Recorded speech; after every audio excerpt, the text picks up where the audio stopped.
boleh lah.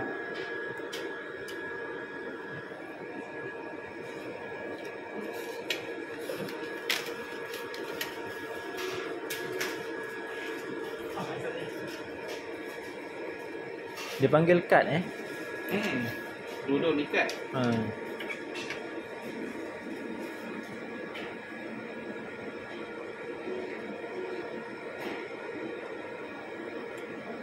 Ni bank ni.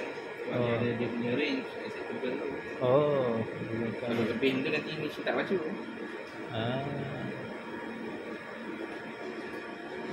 Swap Try for.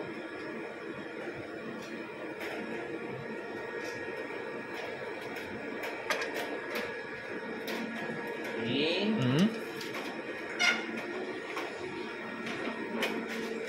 Kalau kita buat kad ID nanti dia akan detect sebagai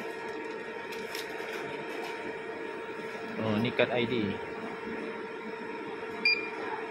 First kena buat kad ID kalau kita run ID dengan AST.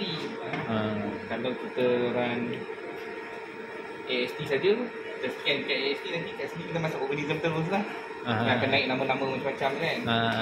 Yang ni sebab nak run pair, kita scan kad ID, kita akan add kad pula. Okey. Dia makan dua kad ni buat. Ni untuk ID dengan AST serentak. AST.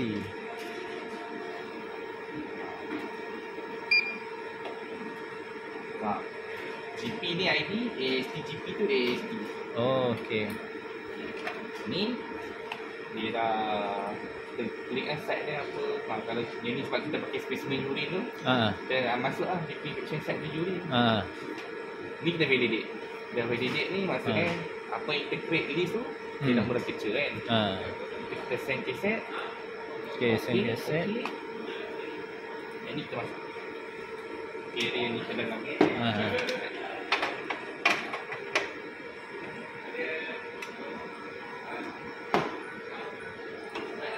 Dia akan bunyi ya.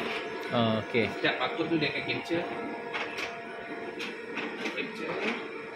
Nanti baru kita boleh tengok kat dalam list yang sistem web dan kat sini kan. Dia akan keluar situ result dia. Okey, ni kita pakai testing ID kan. So bila keluar result dia?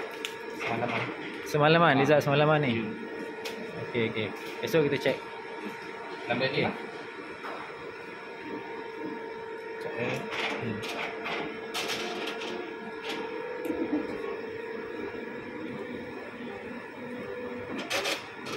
Okey, ini untuk kita test mesin VTech. Order tadi dah masuk. Esok kita check result dia masuk tak masuk. Okey. Terima kasih.